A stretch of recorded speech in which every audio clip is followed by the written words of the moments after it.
Good wishes to all of you. India's Ancient Past by R.S. Marshall.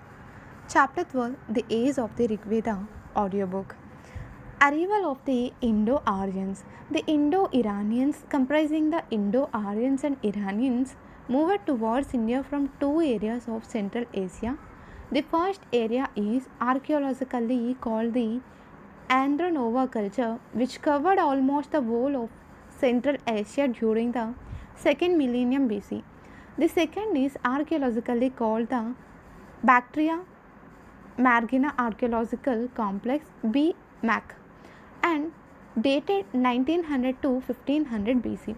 This cultural zone extended over South Central Asia and included Bactria or bulk covering Afghanistan and Marzina covering Turkmenistan and Uzbekistan. Some ceramics from South Uzbekistan and North Afghanistan are similar to those found in the Gandhara grave culture. The Andronova culture manifests all the important elements of Aryan life. These comprise stock breeding, widespread use of horse, spoked wheels, practice of cremation, pit dwellings roofed with birch and other parts of wood, and the Soma drink. This culture is therefore regarded as Proto Indo Iranian. It eventually spread to both Iran and the northern part of the Indian subcontinent. Around 1500 BC, the Mimak shows evidence of the domestic horse chariots with the spoked wheels, partial cremation, and the swastik motif. Half a dozen graveyards suggest movements of headsmen. However, in the Bimak area, the remains of proto-urban culture of pre-Aryan times suggest that the headsmen who damaged it moved from this area to the border of the Indian subcontinent. That is why the horse remains the post-cremation burials figured in the Swat Valley from about 1400 BC. At about the same time, some cremics from South Central Asia resemble those found in the Swat region. Of the three areas covered by the Bemag, Bactria is well known in the Indian tradition. It is called Bahlika, which means an outside country coterminous with modern Balk. Though this term is not mentioned in the Rig Veda, it figures in later Vedic texts. In one such text, Bhalika appears as a part of the name of a king. Bahlika also figures in classical Sanskrit texts and in inscriptions. A Gupta inscription of the 4th century refers to the conqueror of Bhalika who reached the thereafter crossing 7 mouths of the Indus. Real conquest there may not have been, but the existence of Bactria is known in the Gupta period. However, later sources considered Punjab to be Bahlika and differentiated it from Prachya or Eastern India. Bactria covers a substantial part of Afghanistan, which was well known to the Rig Veda. Several rivers flowing in this land appear in this text. That the Aryans came to settle in Afghanistan is shown by the Aryan names of the rivers, and a part of that country is known as Arya or Harya, from which Heth is derived. Hirath is derived. The earliest Aryans lived in the geographical area covered by eastern Afghanistan, the northwest frontier province, Punjab, and the fringes of western UP. Some rivers of Afghanistan, such as the river Kuba and the river Indus and its 5 branches, are mentioned in the Rig Veda. The Sindhu coterminous with the Indus is the river par excellence of the Aryans, and it is repeatedly mentioned. Another river, the Saraswati, is called Naditama or the best of rivers in the Rig Veda.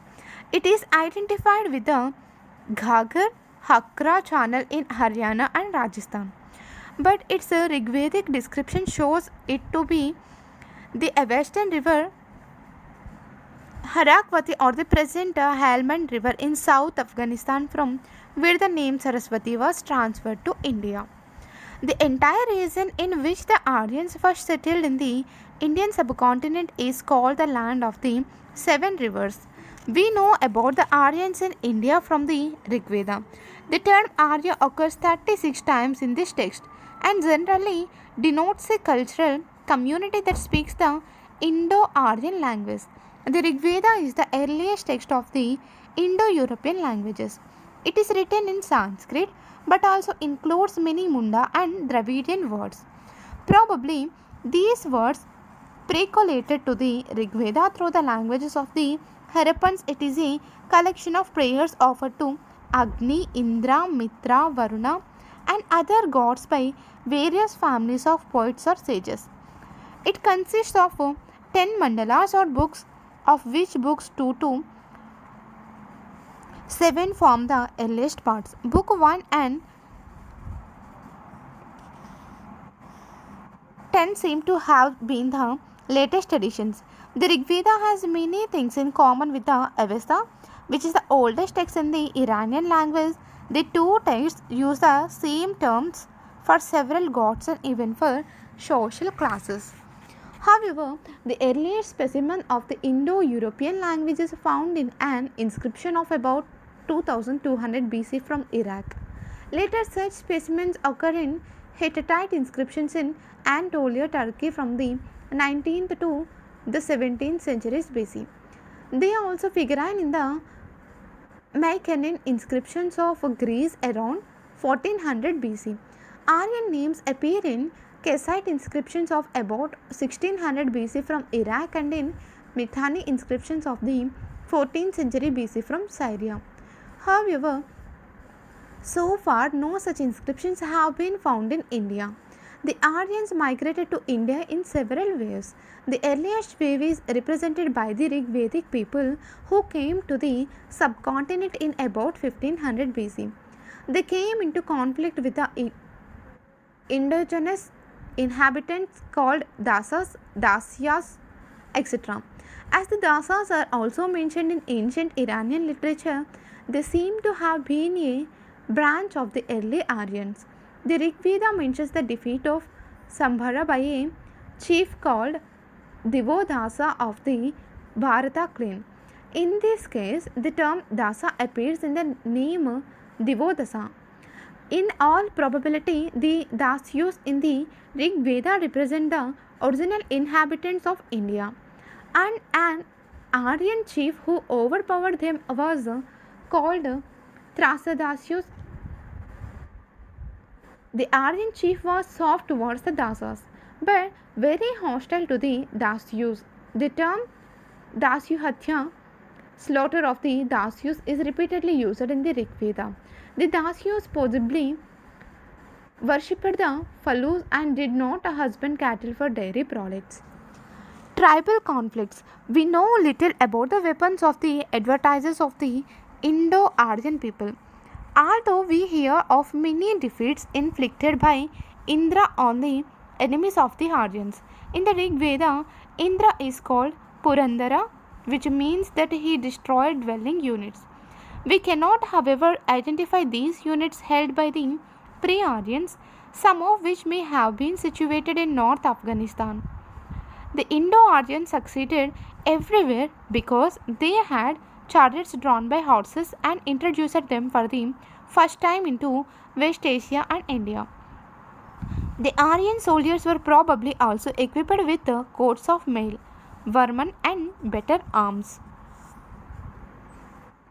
The Indo-Aryans were engaged in two types of conflicts. First, they fought with the pre-Aryans, and secondly, they fought amongst themselves. Intra-tribal conflicts rocked the Aryan communities for a long time. According to tradition, the Aryans were divided into 5 tribes called Panchajana, but there might have been other tribes too.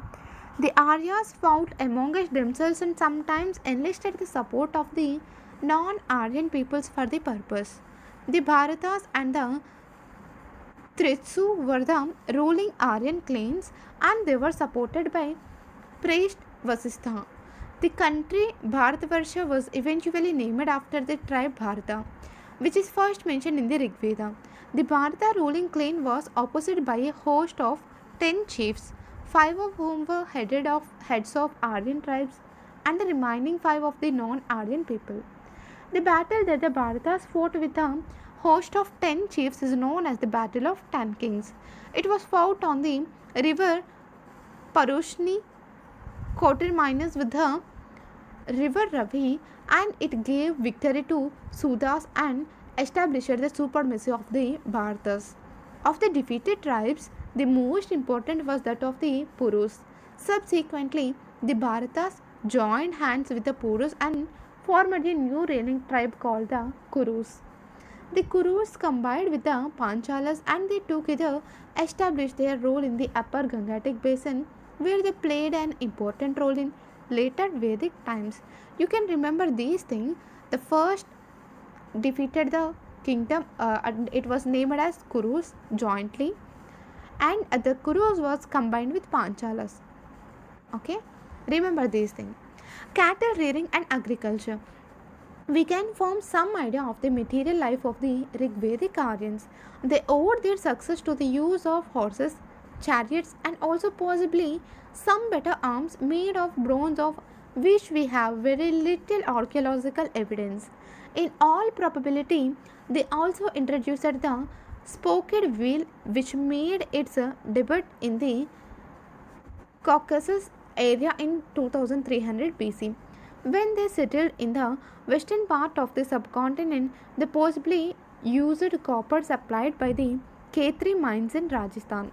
The Rig Vedic people had a superior knowledge of agriculture.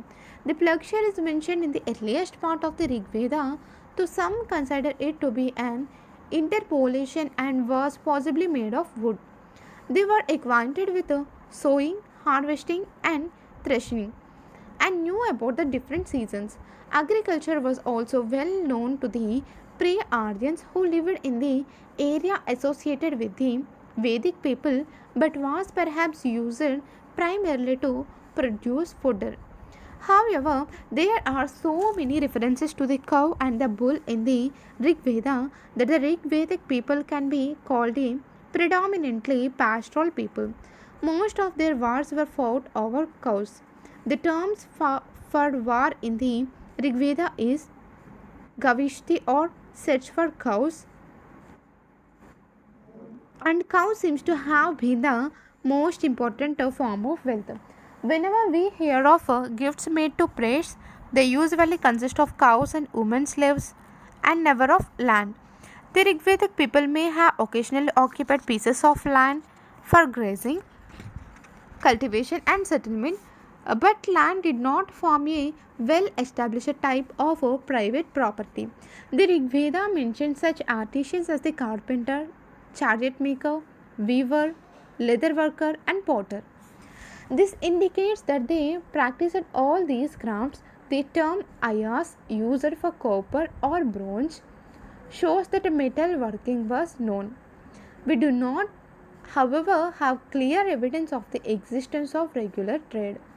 The Aryans or the Vedic people principally used the land routes because the word Samudra mentioned in the Rig Veda primarily indicates a stretch of water.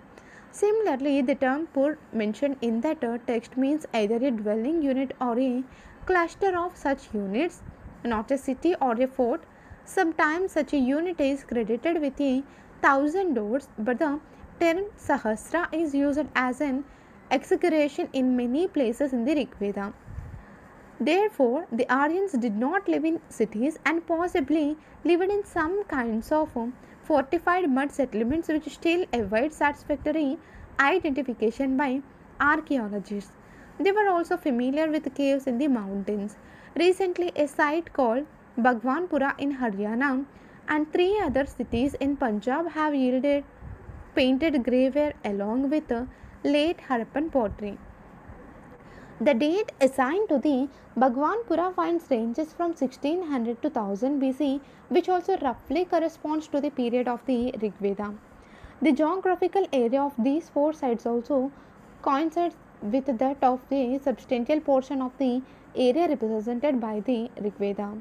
Although painted graveware has been found at all these sites, iron objects and cereals are missing. We may therefore think of a pre-iron phase of the PGW, which coincided with the Rigvedic phase. An interesting find at Bhagwanpura is a 13-roomed mud house whose dating has not been confirmed.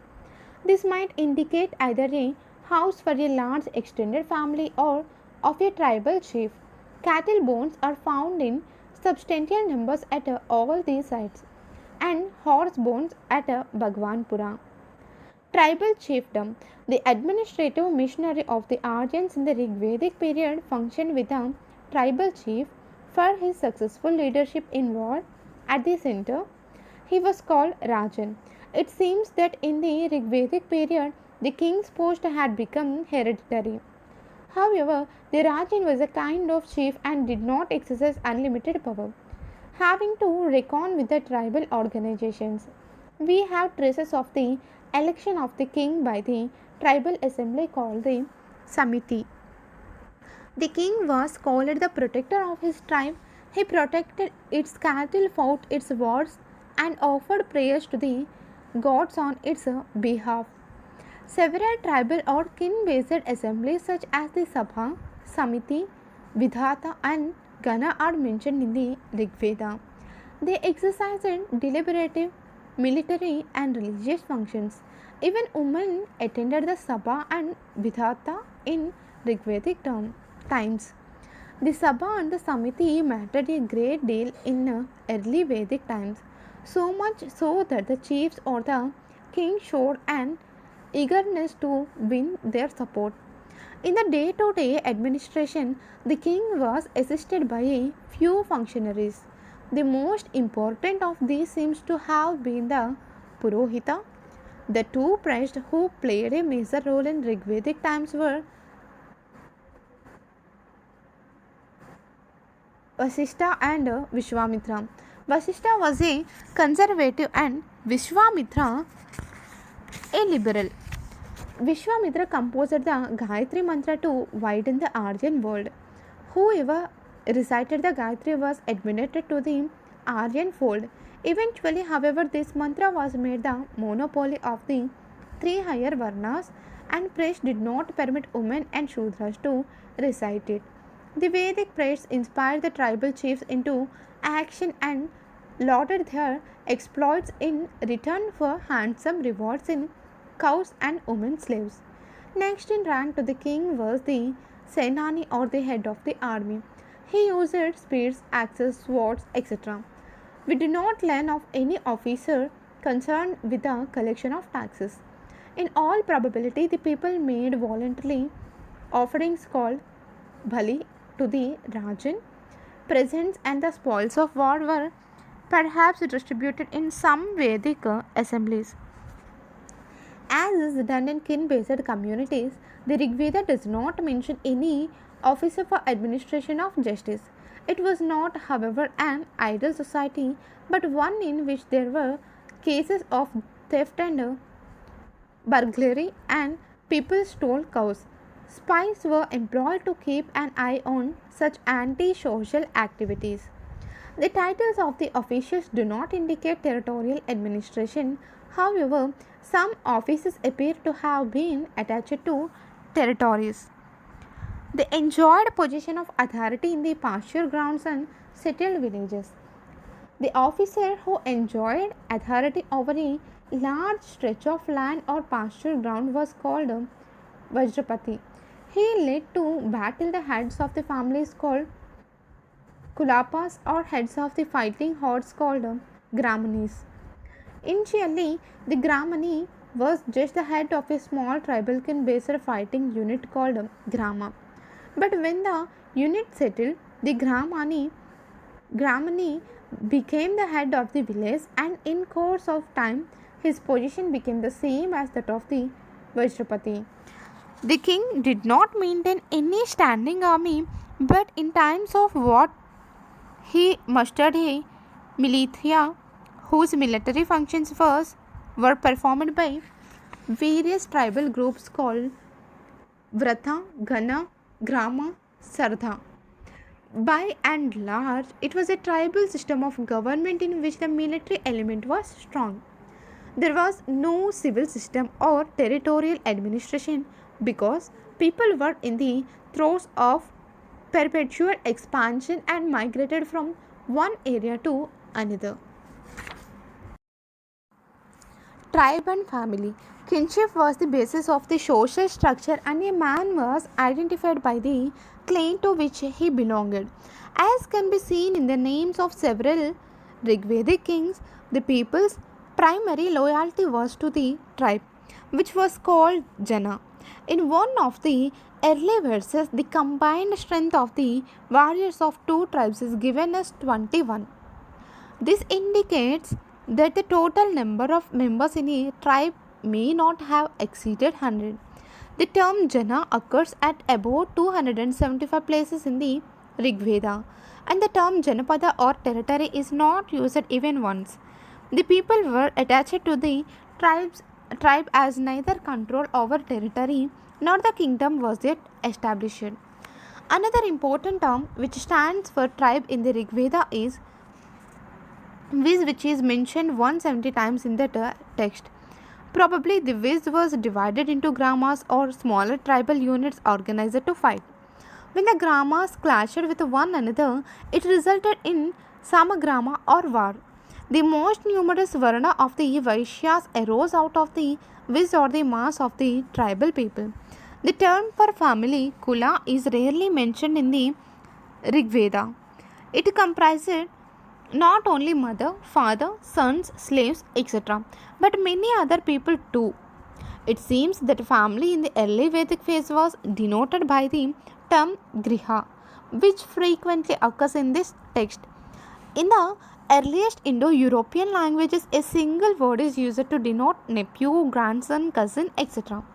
This would imply the differentiation in family relationships leading to the setting up of separate households had not thus far occurred, and the family was a very large joint unit.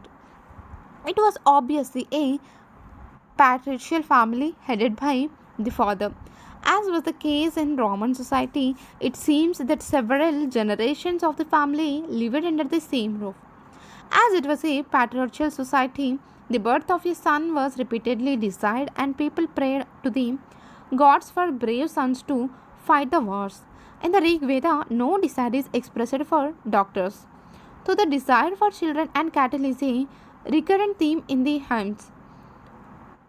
Women could attend assemblies and offer sacrifices along with their husbands. We have an instance of 5 women who composed hymns, although the later text mentioned 20 such women. Evidently, the hymns were composed orally and nothing written relates to that period. The institution of marriage was established, although symbols of primitive practices survived. We hear of a proposal made by Yami, the twin sisters of Yama, to establish love relations, but the offer is resisted by Yama. We have some indications of polyandry. For instance, the Maruts are stated to have enjoyed Rodhasi, and the two Aswin brothers are represented as living with Surya, the daughter of the sun god, but such instances are infrequent. Possibly they indicate matrilineal traces, and we have a few examples of sons being named after their mother, as in the case of Mamatheya. We also notice the practice of levirate and widow marriages, remarriage in the Rig Veda. There are no examples of child marriage, and the marriageable age in the Rig Veda seems to have been 16 to 17. Social differentiation. The Rig Veda displays some consequences of the physical appearance of people in northwestern India in about 1500 to 1000 BC. Varna was the term used for color, and it seems that the Indo-Aryan languages speakers were fair and the indigenous inhabitants dark in complexion. Color may have provided the identifier for social orders, but its importance has been exaggerated by writers with an excessive belief in racial distinction. The factor that contributed most to the creation of social division was the conquest of the indigenous inhabitants by the Indo-Aryans. These Dasas and the Dasyus who were conquered by the Aryans were treated as slaves and Shudras. The Rig Veda mentions the Aryavarna and Dasavarna. The tribal chiefs and the priests acquired a large share of the booty and naturally became wealthy at the cost of their kinsmen, thereby creating social inequalities in the tribe. Gradually, the tribal society was divided into three occupational groups: warriors, priests, and the common people on the same pattern as in Iran. The fourth division, called the Shudras, appeared towards the end of the Rig Vedic period. The term Shudra is mentioned for the first time in the Rig Veda in its 10th book, which is the latest edition. We repeatedly hear of slaves who were given as gifts to the priests. These were primarily women employed for domestic purposes. It is clear that in Rig Vedic times, slaves were not used directly in agriculture or other productive activities. In the age of the Rig Veda, differentiation based on occupational had begun, but this was very sharp. We hear of a family in which a member says, "I am a poet, my father is a physician, and my mother is a grinder." Earning a livelihood through different means, we live together. We hear of gifts of cattle, chariots, horses, slaves, etc. Unequal distribution of the spoils of war created social inequalities, and this aided the rise of princes and priests at the cost of the common tribal people. However, as the economy was mainly pastoral and not food producing, the scope for collecting regular tributes from the people was very limited. We do not find gifts of land, and even gifts of cereals are rare. We find domestic slaves but not wage earners. The tribal elements in society were stronger, and social divisions based on the collection of taxes or accumulation of landed property did not exist, and thus the society was still tribal and egalitarian. Rig Vedic gods. Every people discovered their religion in their surroundings. The Aryans found it difficult to explain the coming of the rains, the appearance of the sun and the moon, and the existence of the rivers, mountains, and the like. They therefore personified these natural forces and looked upon them as a living being to whom they attribute human or animal attributes.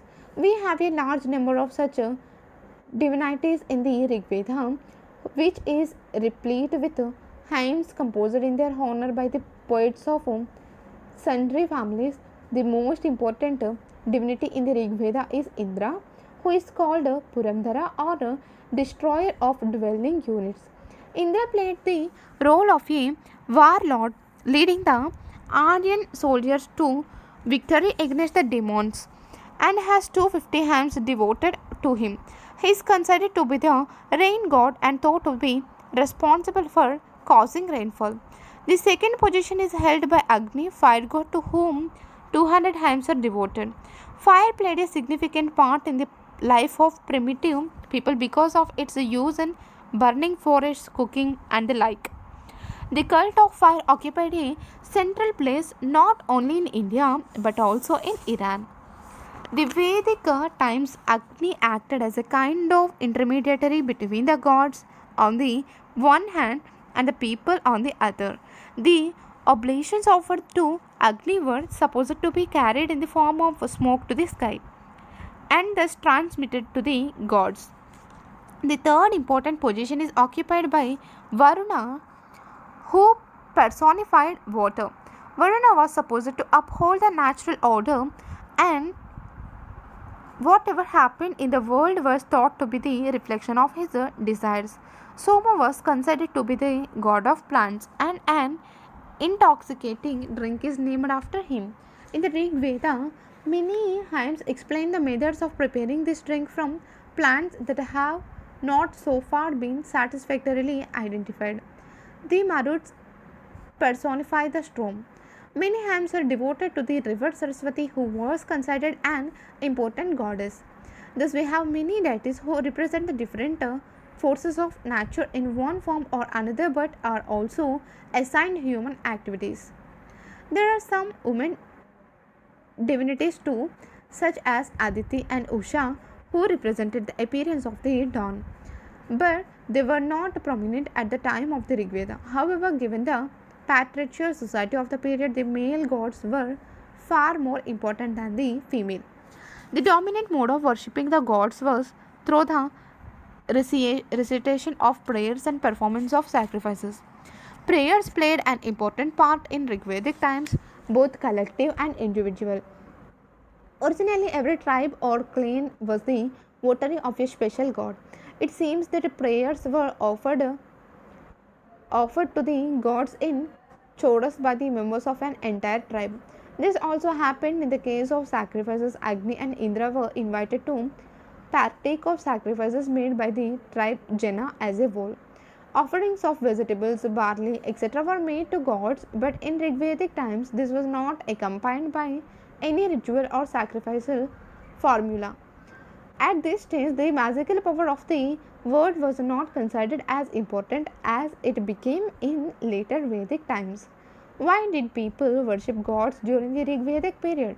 They did not do so for their spiritual uplift or for ending the mysteries of existence. They principally asked for praja, children, pashu, cattle, food, wealth, health, and the like. End of the chapter. Chronology. 2300 spoked whale found in the Caucasus area. 2m. The Indo-Iranian Andronova culture covered the whole of Central Asia. 1900 to 1700 specimens of Indo-European language in Hittite inscriptions in Anatolia. 1900 to 1500 Bactria Marzina archaeological complex BMAC in South Central Asia. 1600 Aryan names in Kassite inscriptions from Iraq. 1600 to 1000 the date assigned to the PGW and late Harappan pottery from Bhagwanpura. 1500 the Aryan migration in the subcontinent represented by the Rig Veda. Domestic horse chariots with spoked wheels, partial cremation, and the swastik motif in the BMAC. 1400 specimens of the Indo-European language in the Mycenaean inscriptions of Greece. 1400 onwards horse remains and post cremation burials in the Swat Valley. 1400 onwards ceramics from South Central Asia similar to those of the Swat Valley. 14c Aryan names in Mithani inscriptions in Syria. Thank you.